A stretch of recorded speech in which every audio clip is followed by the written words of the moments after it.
അങ്ങനെ ചന്തയിലൊക്കെ എത്തിക്കഴിഞ്ഞ് കഴിഞ്ഞാൽ അദ്ദേഹത്തിൻ്റെ ഈ കൊട്ടകൾ കച്ചവടം ചെയ്യണമെങ്കിൽ ആദ്യം അവിടെ ഒരു ടാക്സ് അടയ്ക്കണം. 20 സെൻറ്റാവോസ് അടയ്ക്കണമെന്നാണ് പറയുന്നത്. സെൻറ്റാവോസ് എന്ന് വെച്ച് കഴിഞ്ഞ് കഴിഞ്ഞാൽ അതൊരു തരം നമ്മൾ റുപ്പീസ്, ഇന്ത്യൻ റുപ്പീസൊക്കെ പോലെ തന്നെ ഒരു മണി യൂണിറ്റ് ആണ്. അപ്പോൾ ഈ ഇത് അടച്ചു കഴിഞ്ഞാൽ മാത്രമാണ് അദ്ദേഹത്തിന് അവിടെ കച്ചവടം ചെയ്യാൻ പറ്റുള്ളൂ. അങ്ങനെ അദ്ദേഹം ഓരോ ഈ ബാസ്ക്കറ്റുകൾക്കും അദ്ദേഹം ചാർജ് ചെയ്യുന്ന എമൗണ്ടാണ് 50 സെൻറ്റാവോസ്. അതായത് ഏകദേശം 4 സെൻറ്റിൻ്റെ അടുത്തുണ്ട്. 4 സെൻറ്റ് എന്ന് വെച്ചാൽ സെൻറ്റ് നിങ്ങൾക്ക് അറിയുന്നുണ്ടാവും, ഒരു തരം ഈ ഒരു മണി ട്രാൻസാക്ഷനൊക്കെ ഉപയോഗിക്കുന്ന ഒരു യൂണിറ്റാണ്. ഏകദേശം 0.02 റുപ്പീസ് ഇന്ത്യൻ റുപ്പീസിൽ വാലിഡ് ആയിട്ടുള്ള ഒന്നാണ്.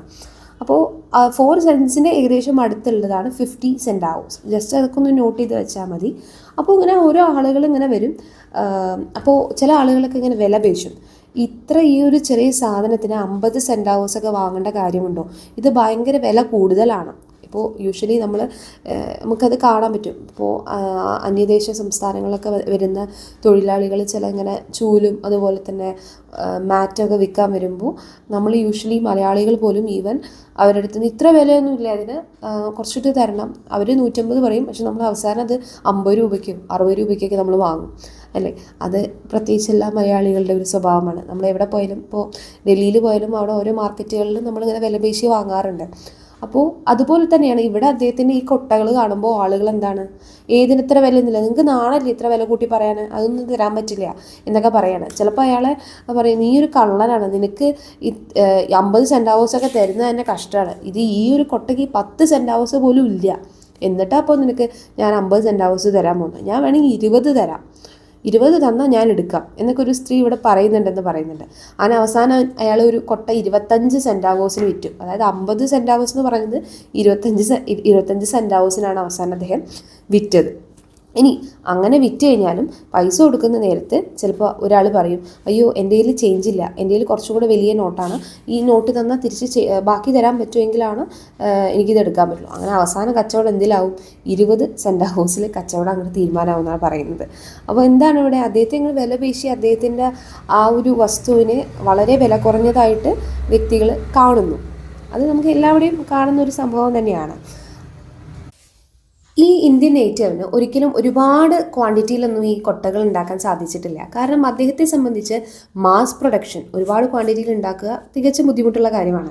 കാരണം അദ്ദേഹത്തിൻ്റെ ഒഴിവ് സമയങ്ങളിലാണ് ഈ കൊട്ടകൾ ഒന്നാമത് ഉണ്ടാക്കുന്നത്, അല്ലേ? പിന്നെ അതുമാത്രമല്ല, അദ്ദേഹത്തിൻ്റെ ഓരോ കൊട്ടകളും ഓരോന്നും വ്യത്യസ്തപരമാണ്. അദ്ദേഹം ഇങ്ങനെ ഉണ്ടാക്കുന്ന അദ്ദേഹത്തിൻ്റെ ആർട്ടിസ്റ്റിക് സ്കിൽസ്, ഓരോ കൊട്ട നോക്കിയാലും ഒരു കൊട്ടയും ഒരുപോലെ തോന്നില്ല, ഓരോന്നും വ്യത്യസ്തമാർന്ന ഡിസൈൻസും പല രീതിയിലുമാണ്.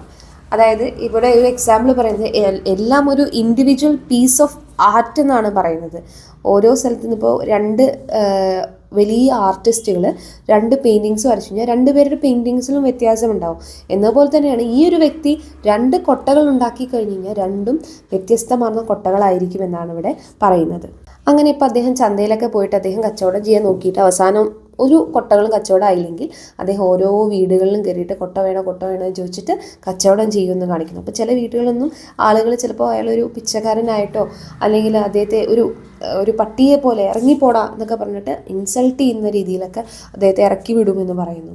അങ്ങനെ ഒരു സ്ത്രീയുടെ ഒരു എക്സാമ്പിൾ ഇവിടെ പറയുന്നുണ്ട്. ഒരു സ്ത്രീ അദ്ദേഹത്തോട് പറയും, ഒരു ചാരിറ്റി പ്രവർത്തനം എന്ന രീതിയിൽ ഞാൻ വേണമെങ്കിൽ നിൻ്റെ കയ്യിൽ നിന്ന് ഈ ഒരു കൊട്ട വാങ്ങാം, എനിക്ക് ഒരു പാവപ്പെട്ട ഇന്ത്യൻ വംശജനായിട്ടുള്ള ഒരാൾ ഇങ്ങനെ വിശപ്പ് കാരണം മരിക്കുന്നു എന്ന് എനിക്ക് കാണാൻ വയ്യ, ഞാൻ വേണമെങ്കിൽ നിൻ്റെ കയ്യിൽ നിന്ന് ഒരെണ്ണം വാങ്ങാം, അതായത് എനിക്ക് നല്ല കുറച്ചിട്ട് പൈസയിൽ തരണം, പക്ഷെ ഞാൻ വേണമെങ്കിൽ നിന്നെ സഹായിക്കാം. എന്നിട്ട് ആ സ്ത്രീ ഇടയിൽ കൂടെ തന്നെ ചോദിക്കുന്നുണ്ട്, നിൻ്റെ നാട്ടിൽ ടർക്കി ഒരു അനിമലാണല്ലോ, അത് കിട്ടുന്നുണ്ടോ? ഉണ്ടെങ്കിൽ വളരെ ചീപ്പ് റേറ്റിന് അതെനിക്ക് കൊണ്ടുവന്ന് തരണം, അത് അവർക്ക് മീറ്റ് എടുത്തിട്ട് കഴിക്കാൻ വേണ്ടിയിട്ടാണ്, അപ്പോൾ ഉണ്ടെങ്കിൽ കൊണ്ടുവന്ന് തരണം. ഇനി ഭയങ്കര വിലയാണ്, ഞാൻ ആ ടർക്കി തൊടുപോലും ഇല്ല, എനിക്ക് നല്ല വിലക്കുറവിൽ നീ കൊണ്ടുവന്ന് തരണം എന്നൊക്കെ പറയുകയാണ്. അപ്പോൾ അയാൾ എങ്ങനെയാണ് ഈ ബാക്കിയുള്ള ആളുകൾ ട്രീറ്റ് ചെയ്യുന്നത്? ഇദ്ദേഹം ഒരു പാവപ്പെട്ട മനുഷ്യനാണ്, ഒരു ഇന്ത്യൻ വംശജനും കൂടിയാണ്. അപ്പോൾ അയാൾ എങ്ങനെ ട്രീറ്റ് ചെയ്യുന്നതെന്നൊക്കെ നമുക്ക് ആ ഒരു പാരഗ്രാഫിൽ കാണാൻ സാധിക്കും. അങ്ങനെ കുറേ നേരം ഈ വിൻത്രോപ്പ് ഈ നേറ്റീവ് ആയിട്ടുള്ള ആളെ അദ്ദേഹത്തിൻ്റെ കുടിലിൻ്റെ ഫ്രണ്ടിൽ നിന്നിട്ട് ഈ ബാസ്ക്കറ്റുകൾ ഉണ്ടാക്കുന്ന ഇങ്ങനെ നോക്കി നിൽക്കുക. അപ്പോൾ കുറച്ച് കഴിഞ്ഞപ്പോൾ വിൻഡ്രോപ്പ് തീരുമാനിക്കുകയാണ് ഞാൻ പോയിട്ട് അയാളോട് ചോദിക്കട്ടെ. അപ്പോൾ ചോദിക്കാൻ എത്ര രൂപയാണ് ഒരു കൊട്ടയ്ക്ക് എന്ന് ചോദിക്കുന്നു. അപ്പോൾ 50 രൂപയാണ് സാർ എന്നാണ് പറയുന്നത്. 50 സെൻറ്റാവോസ് ബോസ് എന്നൊക്കെയാണ് പറയുന്നത്. അത്രമേൽ നല്ല റെസ്പെക്റ്റ്ഫുൾ ആയിട്ടാണ് ആ ഒരു ഇന്ത്യൻ ഉത്തരം പറയുന്നത്. ഇന്ത്യൻ ആൻസേർഡ് പൊളൈറ്റ്ലി എന്നാണ് പറയുന്നത്. അപ്പോൾ ആ ഒരു ക്വസ്റ്റ്യൻ കഴിഞ്ഞപ്പോൾ ഈ വിൻഡ്രോപ്പ് അടുത്ത് ചോദ്യം ചോദിക്കണം. ഓക്കെ, അങ്ങനെയാണെങ്കിൽ ഞാനൊരു 10 എണ്ണം വാങ്ങുകയാണെങ്കിൽ നിങ്ങൾ എത്ര രൂപയ്ക്ക് തരും? അപ്പോൾ അയാൾ പറയണം അങ്ങനെയെങ്കിൽ ഞാനൊരു 45 സെൻറ്റാവോസിന് തരാമെന്ന് പറയുന്നു. കുറച്ച് കഴിഞ്ഞപ്പോൾ വിൻഡ്രോപ്പ് വീണ്ടും ചോദിക്കുന്നു, എന്നാൽ ഒരു 100 എണ്ണം വാങ്ങുകയാണെങ്കിൽ എത്ര തരും? അപ്പോൾ കുറച്ചുകൂടെ ആലോചിച്ച് കുറച്ചും കൂടെ കുറയ്ക്കാം, ഒരു 40 സെൻറ്റാവോസിനാണെങ്കിൽ തരാമെന്ന് പറയുന്നു. അപ്പോൾ അവിടെ ഒരു ബാർഗെയിനിങ്, ഒരു വിലപേശുന്നത് നമുക്ക് കാണാൻ പറ്റും. അങ്ങനെ ഒരുപാട് ബാർഗെയിനിങ്ങിന് ശേഷം ഈ വിൻഡ്രോപ്പ് ഈ ഇന്ത്യൻ്റെ കയ്യിലുണ്ടായിരുന്ന 16 കൊട്ടകൾ വാങ്ങിയിട്ട് ന്യൂയോർക്കിലേക്ക് പോകുന്നു. അപ്പോൾ വിൻഡ്രോപ്പ് ഭയങ്കര ഹാപ്പിയാണ്. ഞാൻ മെക്സിക്കോയെ പറ്റി എല്ലാം അറിഞ്ഞു കഴിഞ്ഞു, അവിടുത്തെ ആളുകളെ പറ്റി എല്ലാം അറിഞ്ഞു കഴിഞ്ഞു, അവരുടെ ക്യാരക്ടർ, അവരുടെ വേ ഓഫ് ലൈഫ് എല്ലാം അറിഞ്ഞു കഴിഞ്ഞു. വളരെ പാവങ്ങളാണ്. അപ്പോൾ ഇവരുടെ കയ്യിലുള്ള ഈ ഉണ്ടാക്കുന്ന അങ്ങനത്തെ ചെറിയ ചെറിയ സാധനങ്ങളൊക്കെ ചെറിയ വിലയ്ക്ക് വാങ്ങി ന്യൂയോർക്കിൽ കൊണ്ടുപോയിട്ട് വലിയ വിലയ്ക്ക് വിറ്റ് കഴിഞ്ഞാൽ എനിക്ക് ഒരുപാട് പ്രോഫിറ്റ് കിട്ടും എന്നൊക്കെ ആലോചിച്ച് ഇയാൾ നിങ്ങൾ നടക്കുകയാണ്. അങ്ങനെ പോണ വഴിക്ക് ഈ മധുര പലഹാരങ്ങളും അതുപോലെ ചോക്ലേറ്റൊക്കെ വിൽക്കുന്ന ഒരു കൺഫെക്ഷണർ അദ്ദേഹത്തിൻ്റെ ഒരു കട കാണുന്നു. അപ്പോൾ ഇയാൾ വിചാരിക്കുകയാണ് ഇവരിങ്ങനെ നല്ല വലിയ ക്യാൻഡീസും എക്സ്പെൻസീവ് ചോക്ലേറ്റ്സ് ഒക്കെ വിൽക്കുന്ന ആളുകളാണ്. അപ്പോൾ ഇവരുടെ ആ ചോക്ലേറ്റ്സ് ഒക്കെ ഇങ്ങനെ വിൽക്കുന്ന സമയത്ത് വലിയ ബോക്സിലൊക്കെ ആക്കി വിൽക്കുകയാണെങ്കിൽ ആ ബോക്സായിട്ട് നമ്മുടെ ഈ ഇന്ത്യൻ ഉണ്ടാക്കിയ ബാസ്ക്കറ്റ്സിനെ ഉപയോഗിക്കാൻ പറ്റും. കാരണം അത്രയും നല്ല ഭംഗിയുള്ള ഒരു കൊട്ടയാണ് അദ്ദേഹത്തിൻ്റെ. അപ്പോൾ അതിൽ ഈ ചോക്ലേറ്റ്സ് ഒക്കെ വെച്ച് നിറച്ച് കൊടുത്തു കഴിഞ്ഞാൽ ആളുകൾക്ക് ഭയങ്കര ഇഷ്ടമാവും. അപ്പോൾ നമ്മുടെ ഈ വിൻഡ്രോപ്പ് കടയുടെ ഉടമസ്ഥനോട്, കൺഫെക്ഷനറോട് പോയിട്ട് പറയുകയാണ്, നിങ്ങൾക്ക് ഈ കൊട്ടകൾ കിട്ടിയാൽ നന്നായിരിക്കും, ഇത് എവിടെയും കിട്ടില്ല, അത്രമേൽ എക്സ്ട്രാ ഓർഡിനറി ആയിട്ടുള്ള ഒന്നാണെന്നൊക്കെ പറഞ്ഞ് അദ്ദേഹത്തിന് ഇങ്ങനെ ഇത് നല്ലതാണെന്നൊക്കെ പറഞ്ഞ് നമ്മൾ അദ്ദേഹത്തിന് ഇങ്ങനെ ഫോഴ്സ് ചെയ്യില്ലേ. അപ്പോൾ അദ്ദേഹത്തിന് ഇങ്ങനെ നോക്കുമ്പോൾ ഓക്കെ, സംഭവം എന്തോ അടിപൊളിയായിട്ടുള്ള സംഭവമാണ്. പക്ഷേ ആ കച്ചവടക്കാരൻ എന്താണ് ചെയ്യുന്നത്, അദ്ദേഹത്തിന് ഈ സാധനം ഇഷ്ടമുണ്ടെന്ന് അദ്ദേഹം പുറത്ത് കാണിക്കുന്നില്ല. ആ ഒരു എക്സൈറ്റ്മെൻറ്റ് അദ്ദേഹം പുറത്ത് കാണിക്കുന്നില്ല. അദ്ദേഹം ഒന്നും അറിയാത്ത ഭാവത്തിൽ ഇങ്ങനെ ഇരിക്കുകയാണ്. അതെയോ, ഓക്കെ എന്നൊക്കെ പറഞ്ഞിട്ട് അദ്ദേഹം ഇരിക്കുകയാണ്. ഈ വിൻഡ്രോപ്പ് ഇങ്ങനെ അയാളെ ഇങ്ങനെ ഫോഴ്സ് ചെയ്തുകൊണ്ടിരിക്കുകയാണ്. ഞാനാണ് ഈ ഒരു കച്ചവടത്തിൽ ഭയങ്കര എക്സ്പേർട്ട്, അതുപോലെ തന്നെ ഈ ഒരു ബാസ്ക്കറ്റ് വേറെ എവിടെയും കിട്ടില്ല, ഈ ബാസ്ക്കറ്റ് കിട്ടണമെങ്കിൽ ഞാനേ ഒരു വ്യക്തിയുള്ളൂ, എന്നിലൂടെ മാത്രമാണ് ഈ ഒരു ബാസ്ക്കറ്റ് കിട്ടുക, അതുകൊണ്ട് അത്യാവശ്യം വിലയൊക്കെ ഉണ്ടാവും. അപ്പോൾ ഈ കച്ചവടക്കാരൻ തിരിച്ച് പറയുന്നത് ഞാനൊന്ന് ഞങ്ങളുടെ പാർട്ട്നേഴ്സിനോടൊക്കെ ഒന്ന് സംസാരിക്കട്ടെ, എന്നിട്ട് വിവരങ്ങൾ പറയാം. എന്നിട്ട് 2 ദിവസം കഴിഞ്ഞപ്പോൾ അദ്ദേഹം പറയുന്നത് ഈ ഒരു ബാസ്ക്കറ്റ് എന്ന് പറയുന്നത് ഞങ്ങൾക്ക് ഒരു ചെറിയ സാധനമാണ്, പ്രെറ്റി ലിറ്റിൽ തിങ്സ് എന്നാണ് പറയുന്നത്. ഞങ്ങൾക്ക് ഈ ഒരു ബാസ്ക്കറ്റിനെ കൊണ്ട് ഏക ഉപയോഗം എന്താണ്, ഞങ്ങളുടെ ഈ ചോക്ലേറ്റ്സിന് വെക്കാൻ പറ്റും, അല്ലെങ്കിൽ ഈ ചോക്ലേറ്റ്സിൻ്റെ റാപ്പിങ്സ് ആയിട്ട് ഞങ്ങൾക്ക് വെക്കാൻ പറ്റും. പിന്നെ ഇതിന് കുറച്ച് ഭംഗിയൊക്കെ ഉള്ള ഒരു ലിറ്റിൽ വർക്ക്സ് ഓഫ് ആർട്ട് എന്ന് പറയുന്നത്, ഇത്തിരി ഭംഗിയൊക്കെ ഉള്ള കുറച്ച് ബ്യൂട്ടിയൊക്കെ ഉള്ള ഒരു ബാസ്ക്കറ്റ് ആയതുകൊണ്ട് ഞങ്ങളുടെ ഈ ഒരു ചെറിയ ആവശ്യത്തിന് വേണ്ടി ഞങ്ങൾ എടുക്കാം. അങ്ങനെയെങ്കിൽ ഞങ്ങളത് $1.5 1.25 പെർ ബാസ്ക്കറ്റ്, അതായത് $1.25 ഒരു ബാസ്ക്കറ്റിന് വെച്ചിട്ട് ഞങ്ങൾ തരാമെന്ന് പറയുന്നു. അപ്പോൾ നമ്മുടെ വിൻഡ്രോപ്പ് ഭയങ്കര എക്സൈറ്റഡ് ആവുകയാണ്. കാരണം ഇവിടെ 40 സെൻറ്റാവോസിനാണ് ഒരു ബാസ്ക്കറ്റ് അദ്ദേഹം വാങ്ങിയത്. 40 സെൻറ്റാവോസ് എന്നുള്ള വളരെ ചെറിയ തുച്ഛമായിട്ടുള്ള എമൗണ്ടാണ്. പക്ഷേ അമേരിക്കയിൽ പോയപ്പോൾ അദ്ദേഹത്തിന് $1.25 തരാമെന്ന് പറഞ്ഞു. അപ്പോൾ വിൻഡ്രോപ്പ് ഞെട്ടുകയാണ്. പക്ഷേ വിൻഡ്രോപ്പ് ഇങ്ങനെ അവനും ഒരു ട്രിക്ക് ഇറക്കണം. അവന് യാതൊരു തരത്തിലുള്ള ഭാവഭേദവും ഒന്നും വേണ്ട. ഓക്കെ, കുറച്ചും കൂടെ കൂട്ടാം, 1.75, അതായത് $1.25 തരുവാണെങ്കിൽ ഓക്കെ എന്ന് പറയുന്നു. അങ്ങനെ അവർ അങ്ങോട്ടും ഇങ്ങോട്ടൊക്കെ കുറേ ഇങ്ങനെ ബാർഗെയിനിങ് ഒക്കെ നടത്തി. അങ്ങനെ അവസാനം $1.75 ആ കച്ചവടം അവിടെ ഓക്കെ എന്ന് പറയുകയാണ്. അപ്പോൾ നോക്കൂ, അദ്ദേഹം ഉണ്ടാക്കുന്ന ഒരു പ്രോഫിറ്റ് ഇവിടുന്ന് വളരെ തുച്ഛമായ വിലയ്ക്ക് വാങ്ങിയിട്ട് അവിടെ കൊണ്ട് വലിയ എമൗണ്ടിനാണ് കച്ചവടം ചെയ്യുന്നത്. അപ്പോൾ അത് ആ ഒരു ഇന്ത്യനെ സംബന്ധിച്ച് അദ്ദേഹത്തിൻ്റെ പ്രൊഡക്ട്സിന് ഒരു വിലയില്ലാതാക്കുന്നതിന് തുല്യമല്ലേ. അപ്പോൾ അവരുടെ ആ ഒരു കച്ചവടത്തിൻ്റെ കാര്യങ്ങളൊക്കെ അവരവിടെ സംസാരിക്കുന്നു. പിന്നീട് ആ ഒരു കൺഫെക്ഷണർ പറയുന്നത്, ഞങ്ങൾക്ക് ഇങ്ങനെ 10, 20, 100 ഉള്ള ക്വാണ്ടിറ്റിയിൽ നിന്ന് ഞങ്ങൾക്ക് പറ്റില്ല, ഞങ്ങൾക്ക് 1000 or 10,000 അത്ര ഡസൻ കണക്കിന് ഞങ്ങൾക്ക് വേണം. അപ്പോൾ പലതും പല ഡിസൈനിലായിരിക്കണം, 12 ഡിഫറെൻറ്റ് പാറ്റേൺസിലായിരിക്കണം, കണ്ടു കഴിഞ്ഞാൽ എല്ലാതും ഒരേപോലെ തോന്നും വേണം, പക്ഷേ ഒരു 12 ഡിസൈൻ മതി, പക്ഷെ എന്നാലും മാസ് പ്രൊഡക്ഷൻ വേണം എന്നൊക്കെ പറയുകയാണ്. അപ്പോൾ ഒക്ടോബർ മുമ്പ് എത്തിക്കാൻ പറ്റുമോ എന്നൊക്കെ ചോദിക്കുകയാണ്. ഓക്കെ, നോക്കാം എന്ന് പറയും. ഇങ്ങനെ നമ്മുടെ വിന്ത്രോപ്പനാണെങ്കിൽ ഇങ്ങനെ സന്തോഷം സഹിക്കാൻ പറ്റണില്ല. വിന്ത്രോപ്പ് കണക്ക് കൂട്ടുകയാണ്, ഞാൻ ഇവിടെ $1.25 എനിക്ക് കിട്ടും, അപ്പോൾ അവിടെ ഇത്ര ചിലവ് അത്ര ചിലവ്, അപ്പോൾ ഞാൻ വളരെ ഒരു വലിയ കോടീശ്വരനായി മാറാൻ പോവാണ്, ഞാൻ ഏകദേശം 440 ജെനുവിൻ ഡോളേഴ്സൊക്കെ ഞാൻ ഉണ്ടാക്കി ഞാൻ വലിയ കോടീശ്വരനാവാൻ പോവാന്നൊക്കെ പറഞ്ഞിട്ട് ഇയാൾ എന്താണ് തിരിച്ച് വീണ്ടും ആ മെക്സിക്കോയിലേക്ക് നമ്മുടെ ഇന്ത്യനെ കാണാൻ പോവാണ്. അങ്ങനെ നമ്മുടെ ഈ വിന്ത്രോപ്പ് മെക്സിക്കോയിൽ എത്തിയിട്ട് ആ ഇന്ത്യനെ കാണുകയാണ്. അപ്പോൾ ഇന്ത്യൻ അദ്ദേഹത്തെ ഗ്രീറ്റ് ചെയ്യണം, വെൽക്കം സാർ എന്നൊക്കെ പറഞ്ഞ് ഗ്രീറ്റ് ചെയ്യാണ്. അപ്പോൾ ഇദ്ദേഹം പറയണത് ഞാൻ നിങ്ങൾക്ക് വേണ്ടിയിട്ടൊരു വലിയ ബിസിനസ് ഡീൽ കൊണ്ടുവന്നിട്ടുണ്ട്. അപ്പോൾ വിന്ത്രോപ്പിൻ്റെ വിചാരം ഈ ഇന്ത്യൻ ഇത് കേട്ട ഉടനെ ചാടിത്തുള്ളും, അദ്ദേഹത്തിന് കാശ് കിട്ടാൻ പോകുന്ന കാര്യമില്ലേ. പക്ഷെ അദ്ദേഹം അങ്ങനെയൊന്നും ചെയ്തില്ല. അപ്പോൾ ചോദിക്കുകയാണ്, നിങ്ങൾക്ക് എനിക്ക് വേണ്ടിയിട്ടൊരു 1000 ബാസ്ക്കറ്റ്സ് ഉണ്ടാക്കി തരാൻ പറ്റുമോ? അപ്പോൾ ഇന്ത്യൻ മറുപടി പറയുന്നത്, എനിക്ക് 16 ഉണ്ടാക്കാമെങ്കിൽ എനിക്ക് 1000 ഉണ്ടാക്കാൻ ചെയ്യാം, അല്ലെങ്കിൽ 5000 ഉണ്ടാക്കാൻ പറ്റുമോ ചോദിക്കുന്നു. അപ്പോൾ എനിക്ക് അതും ചെയ്യാൻ പറ്റാം, ഞാനാണ് ഈ ഒരു വില്ലേജിൽ തന്നെ ഏറ്റവും മികച്ച കലാകാരൻ എന്ന് പറയുന്നത്, എനിക്കാണ് ഇത്തരം കാര്യങ്ങളിൽ ഇത്തരം വർക്കിൽ ഞാൻ എക്സ്പേർട്ടാണെന്നൊക്കെ അദ്ദേഹം പറയുന്നുണ്ട്. അപ്പോൾ ഇയാൾ ഇപ്പോൾ സന്തോഷവാനായി എന്നാണ് വിചാരിക്കുന്നത്. അപ്പോൾ പറയുകയാണെന്ന് അങ്ങനെയാണെങ്കിൽ എനിക്ക് ചിലപ്പോൾ ഒരു 10,000 എനിക്ക് വേണ്ടി വരും എന്ന് പറയുകയാണ്. അപ്പോൾ ഇന്ത്യൻ ഇരുന്നിട്ട് ഇങ്ങനെ ആലോചിക്കുകയാണ്, എന്താ ഇപ്പോൾ ചെയ്യേണ്ടത്, എത്ര ആഴ്ച വേണ്ടി വരും, എത്ര ദിവസങ്ങൾ വേണ്ടി വരും എന്നിങ്ങനെ ആലോചിക്കുകയാണ്. അപ്പോൾ എന്നിട്ട് ഇയാൾ ഉത്തരം പറയുകയാണ്, എന്ത്, ഇത് കുറച്ച് സമയമെടുക്കും, കാരണം ഇതിന് നമ്മൾ ഉപയോഗിക്കുന്ന ആ ബാസ്റ്റ് ഫൈബേഴ്സ് നമുക്ക് കാട്ടിൽ കൊണ്ടുപോയിട്ട് എന്താണ് പൊറിച്ചുകൊണ്ട് വരണം.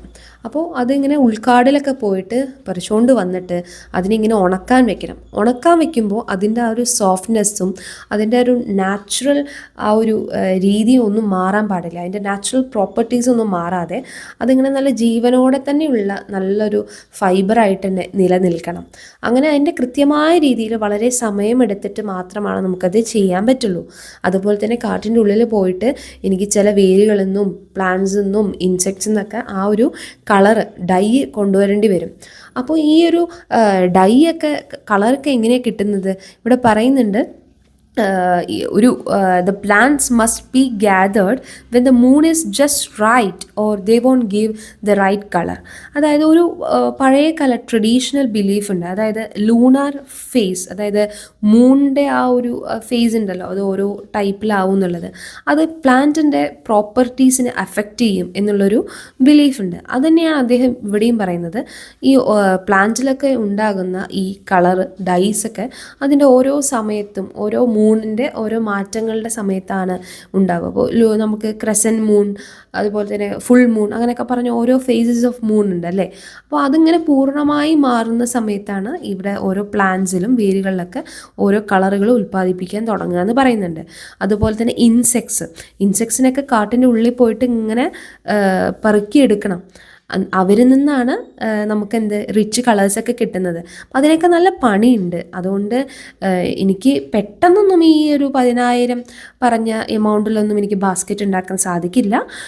ഞാൻ വേണമെങ്കിൽ ഒരു 3 ഡസൻ, അതായത് ഒരു 36 ഇപ്പോൾ വേണമെങ്കിൽ ഒരു മാസത്തിനുള്ളിലൊക്കെ തരാമെന്ന് അദ്ദേഹം പറയണം. അപ്പോൾ ഇത് കേട്ടപ്പോൾ നമ്മുടെ വിന്ത്രോപ്പിന് അതെന്താ അങ്ങനെ, നിങ്ങളല്ലേ പറഞ്ഞ ഇത്ര ഉണ്ടാക്കി തരാമെന്ന്, ഇയാൾക്ക് എന്താ പ്രാന്താണോ എന്നൊക്കെ വിചാരിക്കുകയാണ് നമ്മുടെ വിന്ത്രോപ്പ്. അപ്പോൾ അദ്ദേഹം പറയാണ്, ഞാനൊന്ന് നോക്കട്ടെ, ഞാൻ ആലോചിച്ച് നോക്കട്ടെ, പിറ്റേ ദിവസം വരൂ, എത്ര രൂപയ്ക്ക് തരാൻ പറ്റും എന്നൊക്കെ ഞാൻ ആലോചിച്ച് നോക്കണം. അപ്പോൾ ഈ വിന്ത്രോപ്പ് ഇങ്ങനെ പെശകിക്കൊണ്ടേ ഇരിക്കുകയാണ്. അപ്പോൾ ഞാനപ്പോൾ 10,000 നിങ്ങളുടെ അടുത്ത് നിന്ന് വാങ്ങുകയാണെങ്കിൽ നിങ്ങൾ എത്ര രൂപയ്ക്ക് തരും എന്നൊക്കെ ചോദിക്കുകയാണ്. അപ്പോൾ ഈ ഇന്ത്യന് ഈ ഒരു കണക്കൊക്കെ കേട്ടപ്പോൾ ആകെ മൊത്തം കൺഫ്യൂഷനായി. അതായത് 10,000 എത്ര രൂപയ്ക്ക് ഒരു കൊട്ട വെച്ച് തരുമെന്ന് പറഞ്ഞപ്പോൾ ഇന്ത്യന് സത്യം പറഞ്ഞാൽ അത്രയ്ക്ക് എഡ്യൂക്കേഷനൊന്നും ഇല്ലാത്തൊരു വ്യക്തിയാണ്, ഇല്ലിറ്ററേറ്റ് ആണ്. അപ്പോൾ അദ്ദേഹത്തിന് കണക്ക് കൂട്ടാൻ പോലും പറ്റുന്നില്ല, കണക്ക് കൂട്ടിയിട്ട് അദ്ദേഹത്തിന് ഭ്രാന്താവുകയാണ്. അപ്പോൾ അദ്ദേഹം പറയാണ്, നാളെ വരുമെന്ന്, എന്നാൽ നാളേക്ക് ഞാൻ വിവരം പറയാം, എനിക്ക് എത്രയാവും, എത്ര ഇതിൽ തരാൻ പറ്റും എന്നൊക്കെ പറഞ്ഞിട്ട് നാളെ വരുമെന്ന് പറഞ്ഞിട്ട് വിന്ത്രോപ്പിനെ പറഞ്ഞയക്കുകയാണ്. അപ്പോൾ പിറ്റേ ദിവസം നമ്മുടെ വിന്ത്രോപ്പ് വീണ്ടും ഭയങ്കര ആകാംക്ഷയോടെ വരികയാണ്. പൈസയൊക്കെ കുറച്ച് കിട്ടുമല്ലോ എന്ന് പറഞ്ഞിട്ട് വളരെ ആകാംക്ഷയോടെ വരുമ്പോൾ ഇങ്ങനെ പറയാണ്, നമ്മുടെ ഇന്ത്യൻ പറയുകയാണ്, ഞാൻ ഒരുപാട് കഷ്ടപ്പെട്ടിട്ടും ഒരുപാട് ബുദ്ധിമുട്ടിയിട്ടൊക്കെയാണ് ഞാൻ ഈ ജോലി ചെയ്യുന്നത്, അതുകൊണ്ട് അത് 10,000 എനിക്ക് ഉണ്ടാക്കണം, 100 10 ഒന്നുമല്ല, 10,000 ഉണ്ടാക്കുകയാണെങ്കിൽ അത് ഇത്തിരി വില കൂടും, എനിക്ക് ഒരു കൊട്ടയ്ക്ക് 15 പെസോസ് തരണം എന്നാണ് പറയുന്നത്. പെസോസ് എന്ന് വെച്ച് കഴിഞ്ഞാൽ നമ്മുടെ സെൻറ്റാവോസിനെക്കാട്ടിലും കുറച്ചും കൂടെ ഉയർന്ന ഒരു കറൻസി യൂണിറ്റാണ്. അതായത് 100 സെൻറ്റാവോസ് ചേർന്നാലാണ് ഒരു പെസോ ആവുക. അതായത് അദ്ദേഹം 40 സെൻറ്റാവോസിന് ആദ്യം കൊടുക്കാമെന്നാണ് പറഞ്ഞിട്ടുണ്ടായിരുന്നത്. ഇപ്പോൾ അത് 15 പെസോസിനെ കൊടുക്കാൻ പറ്റുള്ളൂ എന്ന് പറയുന്നത്. ഏകദേശം ഭയങ്കര ഇരട്ടിയുടെ ഒരു വിലയ്ക്കാണ് അദ്ദേഹം ഇപ്പോൾ വിൽക്കുന്നത്. അപ്പോൾ നമ്മുടെ വിന്ത്രോപ്പിന് ആകെ മൊത്തത്തായി. അതെന്താ നിങ്ങൾ അങ്ങനെ പറയുന്നത്? നിങ്ങൾ 100 എനിക്ക് 40 സെൻറ്റാവോസിന് തരാമെന്ന് പറഞ്ഞില്ലേ? അപ്പോൾ എന്തുകൊണ്ടാണ് നിങ്ങൾ 15 പെസോ വെച്ചിട്ട് ഒരെണ്ണത്തിന് ചാർജ് ചെയ്യുന്നത്? ഞാൻ കൂടുതൽ ക്വാണ്ടിറ്റി പറയുമ്പോൾ എനിക്കപ്പോൾ കൂടുതൽ ഡിസ്കൗണ്ട് അല്ലേ തരേണ്ടത്? ഞാൻ നിങ്ങളുടെ ഒരു സുഹൃത്തല്ലേ, എനിക്ക് നിങ്ങളെ സഹായിക്കാൻ വേണ്ടിയിട്ടല്ലേ. നിങ്ങൾക്ക് ഈ ഒരു കച്ചവടത്തിലൂടെ നിങ്ങൾ വളരെയധികം റിച്ച് ആവാനാണ് പോകുന്നത്. അപ്പോൾ നിങ്ങൾ എന്താ ഇങ്ങനെ ചെയ്യുന്നത്? അപ്പോൾ ഇയാൾ പറയും എനിക്കത് പറ്റില്ല, കാരണം ഞാൻ ഒരുപാട് ഹാർഡ് വർക്ക് ചെയ്യുന്നതാണ്, എനിക്ക് ഒരുപാട് കഷ്ടപ്പെടാനുണ്ട്. പിന്നെ ഞാൻ 100 എണ്ണത്തിന് 40 സെൻറ്റാവോസ് വെച്ചിട്ട് തരാമെന്ന് പറഞ്ഞു. പക്ഷേ അത് എൻ്റെ കയ്യിൽ സ്റ്റോക്ക് ഉണ്ടെങ്കിലാണ് എനിക്ക് 40 സെൻറ്റാവോസിന് വെച്ച് തരാൻ പറ്റുള്ളൂ. പക്ഷേ എൻ്റെ കയ്യിൽ സ്റ്റോക്ക് ഇല്ല. ഞാൻ ഒരുപാട് കഷ്ടപ്പെട്ടിട്ട് ജോലി ചെയ്താലാണ് എനിക്കിത്ര 100 എണ്ണവും 1000 എണ്ണമൊക്കെ ഉണ്ടാക്കാൻ പറ്റുള്ളൂ. അപ്പോൾ അതിനനുസരിച്ചിട്ട് ചാർജ് കൂടും എന്ന് അയാൾ ഉത്തരം പറയുകയാണ്. ഈ ഒരു ഉത്തരം ഒരിക്കലും വിന്ത്രോപ്പ് എന്ന് പറയുന്ന അമേരിക്കൻ ഈ ഒരു ഇന്ത്യൻ വംശജനായിട്ടുള്ള ആളുടെ നിന്ന് പ്രതീക്ഷിക്കുന്നില്ല. അപ്പോൾ ഈ ഇന്ത്യൻ ഇങ്ങനെ ഓരോ വിശദീകരണങ്ങൾ കൊടുത്തുകൊണ്ടിരിക്കുകയാണ്. അതായത് ഇത്രയും ഒരു എമൗണ്ടിൽ ഉണ്ടാക്കുന്നത് അദ്ദേഹത്തെ സംബന്ധിച്ച് വളരെ ബുദ്ധിമുട്ടാണ്. അത് 100 വർഷം എടുത്താലും ചിലപ്പോൾ കഴിയുള്ളൂ എന്നൊക്കെയാണ് അദ്ദേഹം പറയുന്നത്. കാരണം കാട്ടിൽ പോയിട്ട് അവിടെ ഓരോ റെഡ് ബീറ്റിൽസിനെ കണ്ടുപിടിക്കും. റെഡ് കളറ്, ഈ റെഡ് ബീറ്റിൽസ് എന്ന് പറഞ്ഞാൽ ഇൻസെക്ട്സ് എന്നാണ് കിട്ടുന്നത്. അതിനെ എപ്പോഴും കാട്ടിൽ കാണാൻ പറ്റില്ല, അവിടെ ഇവിടെയൊക്കെ കുറച്ചായിട്ടേ കാണാൻ പറ്റുള്ളൂ. അപ്പോൾ അതിനെയൊക്കെ പോയിട്ട് തപ്പി പിടിക്കണം. പിന്നെ അതിലുപരി ഒരു വേരുണ്ട്, ആ വേരിൽ നിന്നാണ് വയലറ്റ് കളർ കിട്ടുന്നത്. ആ വേര് ഏകദേശം 4-5 ദിവസം എടുത്താലേ കാട്ടിൽ നിന്ന് കണ്ടെത്താൻ പറ്റുള്ളൂ. ഇനി ഒരുപാട് ഫൈബേഴ്സ് ഒന്നും കാട്ടിൽ നിന്ന് എടുക്കാൻ പറ്റില്ല, അത് ഉണ്ടായി കഴിഞ്ഞല്ലാണ്ട് എങ്ങനെ എടുക്കാൻ പറ്റുക? പിന്നെ അതുപോലെ തന്നെ ഞാനിങ്ങനെ കൊട്ടകൾ നിർമ്മിക്കാൻ ഇരുന്ന് കഴിഞ്ഞ് കഴിഞ്ഞാൽ എൻ്റെ പാടങ്ങളും എൻ്റെ കൊയ്ത്ത് പാടങ്ങളിലൊക്കെ കാര്യങ്ങൾ ആര് നോക്കും? എൻ്റെ വിളവെടുപ്പ് ആര് നോക്കും? എൻ്റെ ഗോട്ട് ആടിനെയും അതിനുപോലെ ഞാനൊരു ഞായറാഴ്ചയായ റാബിറ്റിനെ പിടിക്കാനൊക്കെ പോകുന്നുണ്ട്. അതൊക്കെ ആര് ചെയ്യും? ഞങ്ങൾ പണിക്ക് പോയിട്ടില്ല, ഞങ്ങളുടെ കൃഷിയിടം നോക്കിയിട്ടില്ല എങ്കിൽ ഞങ്ങൾക്ക് ഭക്ഷണം കഴിക്കാൻ കിട്ടില്ല. അതുകൊണ്ട് ഒരു കൊട്ടയ്ക്ക് 15 പെസോസ് വെച്ച് തരണമെന്ന് പറയാണ്. അപ്പോൾ നമ്മുടെ വിന്ത്രോപ്പ് പറയണം, നിങ്ങളിപ്പോൾ ഈ കൊട്ടകൾ മാത്രം നിർമ്മിക്കാതിരുന്നാൽ പോരെ, കൊട്ടകൾ നിർമ്മിച്ച് കഴിഞ്ഞാൽ നിങ്ങൾക്ക് പൈസ കിട്ടില്ലേ, ആ പൈസ വെച്ചിട്ട് നിങ്ങൾക്ക് ധാന്യങ്ങൾ വാങ്ങിച്ചിട്ട് കഴിച്ചാൽ പോരെ, എന്തിനാണ് ഈ കൃഷി ചെയ്യാൻ പോകുന്നതെന്നാണ് പറയണത്. അപ്പോൾ ഇന്ത്യൻ പറയുന്നത് അതിന് ഉത്തരം, എനിക്ക് എൻ്റെ കയ്യിൽ തന്നെ ഉണ്ടാക്കുന്ന ഭക്ഷണം കഴിക്കുന്നതാണ് എന്നെ സംബന്ധിച്ച് കുറച്ചും കൂടി ഈസി ആയിട്ടുള്ള കാര്യം. അല്ലാണ്ട് ബാക്കിയുള്ള ആളുകളുടെ അടുത്ത് ഡിപ്പെൻഡ് ചെയ്തിട്ട് ഭക്ഷണങ്ങൾക്ക് വേണ്ടിയിട്ട് അതിനൊന്നും ഡിപ്പെൻഡ് ചെയ്യാൻ എന്നെ കൊണ്ട് സാധിക്കില്ല. അതായത് Indian believe that growing his own food was more reliable than depending on others four supplies. അപ്പോൾ നമ്മുടെ വിന്ത്രോപ്പ് ചോദിക്കാൻ, നിങ്ങൾക്ക് ഒരുപാട് ബന്ധുക്കളില്ലേ ഈ നാട്ടിൽ, അവരുടെ അടുത്ത് പറയൂ നിങ്ങളുടെ കൃഷിസ്ഥലമൊക്കെ നോക്കി നടത്താൻ. അപ്പോൾ നിങ്ങൾക്ക് ഈ ബാസ്ക്കറ്റ് ഉണ്ടാക്കണമെങ്കിൽ കുറച്ചും കൂടെ കോൺസെൻട്രേറ്റ് ചെയ്തുകൂടെ എന്നൊക്കെ ചോദിക്കുകയാണ്. അപ്പോൾ ഇയാൾ അതിന് ഉത്തരം പറയുന്നത്, എൻ്റെ ബന്ധുക്കാർക്കൊക്കെ അവർക്കും വേറെ കൃഷിയിടങ്ങളുണ്ട്, അവരുടെയും ഒരുപാട് പാടങ്ങളുണ്ട്, അവർക്ക് അവിടെ കൃഷി ചെയ്യണ്ടേ? അവരെൻ്റെ കൃഷി വന്ന് നോക്കുകയാണെങ്കിൽ അവരുടെ കൃഷി ആര് നോക്കും? അവർക്കും ഇതുപോലെ ഒരുപാട് പശുക്കളും ആടുകളൊക്കെ ഉണ്ട്. അപ്പോൾ അവരുടെ ഇതൊക്കെ ആര് നോക്കും? അതുകൊണ്ട് പറ്റില്ല, എനിക്ക് എൻ്റെ തന്നെ കൃഷിയൊക്കെ വ്യക്തമായി നോക്കണം. അത് കഴിഞ്ഞിട്ടുള്ള സമയം ബാക്കി കിട്ടുന്ന വീട്ടിൽ വന്നിട്ട് അദ്ദേഹം സ്പെൻഡ് കിട്ടുന്ന ടൈമിൽ മാത്രമാണ് അദ്ദേഹത്തിന് ഇതുണ്ടാക്കാൻ പറ്റുകയുള്ളൂ എന്ന് അദ്ദേഹം പറയുകയാണ് തിരിച്ച്. പിന്നീട് വീണ്ടും ഇന്ത്യൻ ഒരുപാട് റീസൺസ് പറയുന്നുണ്ട്. അതായത് ഞങ്ങളെല്ലാം കൃഷി ചെയ്യുന്നില്ല, ഞങ്ങൾ എല്ലാവരും ചേർന്നിട്ട് ഈ കൊട്ടകൾ ഉണ്ടാക്കുന്നതിൽ ഫോക്കസ് ചെയ്യുകയാണെങ്കിൽ ധാന്യങ്ങൾ ഉൽപ്പാദിപ്പിക്കുന്നത് കുറയും. അപ്പോൾ എന്താണ്, ഉൽപ്പാദനം കുറയുമ്പോൾ അതിൻ്റെ പ്രൈസ് എല്ലാം വളരെ കൂടിക്കൊണ്ടിരിക്കും. അങ്ങനെ പ്രൈസ് കൂടിക്കൊണ്ടിരുന്ന് കഴിഞ്ഞാൽ ഞങ്ങൾക്കത് ഭയങ്കര എക്സ്പെൻസീവ് ആവും, ഞങ്ങൾക്കൊരു സാധനം വാങ്ങാൻ പറ്റില്ല. So making it too expensive for them to survive. അപ്പോൾ അവർക്ക് ഈ ഒരു 40 സെൻറ്റാവോസിന് ഒരു കൊട്ട വിറ്റ് കഴിഞ്ഞാൽ കിട്ടുന്ന ആ കാശ് കൊണ്ട് അവർക്ക് ഈവൻ ഉപ്പോ മുളകോ ഒന്നും തന്നെ വാങ്ങാൻ പറ്റില്ല. If the food prices went up, the Indian wouldn't be able to afford even basic items like salt or chilli. അപ്പം അതുകൊണ്ട് 40 സെൻറ്റാവോസിന് കച്ചവടം ചെയ്യാൻ 100 40 പറഞ്ഞു. പക്ഷെ എന്നിരുന്നാലും എനിക്കിപ്പോൾ 40 സെൻറ്റാവോസിന് കച്ചവടം ചെയ്യാൻ പറ്റില്ല, കാരണം വിലകൾ ഇങ്ങനെ കൂടിക്കൊണ്ടിരിക്കുകയാണ്. അപ്പോൾ എനിക്കും എൻ്റെ കൊട്ടയ്ക്ക് വില വേണം. അപ്പോൾ 15 പെസോസ് വെച്ചിട്ടാണ് എൻ്റെ കൊട്ടയ്ക്ക് ചാർജ്. ഇത് കേട്ടപ്പോൾ വിൻഡ്രോപ്പിന് ആകെ ദേഷ്യം വന്നു. വിൻഡ്രോപ്പ് ഒരിക്കലും ഇങ്ങനെ പ്രതീക്ഷിക്കുന്നില്ല ഈ ഇന്ത്യൻ്റെ അടുത്ത് നിന്ന് ഇങ്ങനെ ഒരു ഉത്തരം. അല്ലെ, ഇന്ത്യൻ ഒരു ബുദ്ധിയൊന്നും ഇല്ലാത്ത, ഒരു ഇല്ലിറ്ററേറ്റ് ആയിട്ട്, പഠിപ്പൊന്നും ഇല്ലാത്ത, എന്ത് പറഞ്ഞാലും കേൾക്കും, അയാൾക്ക് ചുറ്റുപാടുമുള്ള ഒന്നിനെയും പറ്റിയിട്ട് അറിയില്ല എന്നൊക്കെയാണ് വിൻഡ്രോപ്പിൻ്റെ തെറ്റിദ്ധാരണ. പക്ഷെ പറ്റില്ല എന്ന് നമ്മുടെ ഇന്ത്യൻ വളരെ സ്റ്റബേൺ ആയിട്ട് ഉത്തരം പറയുകയാണ്.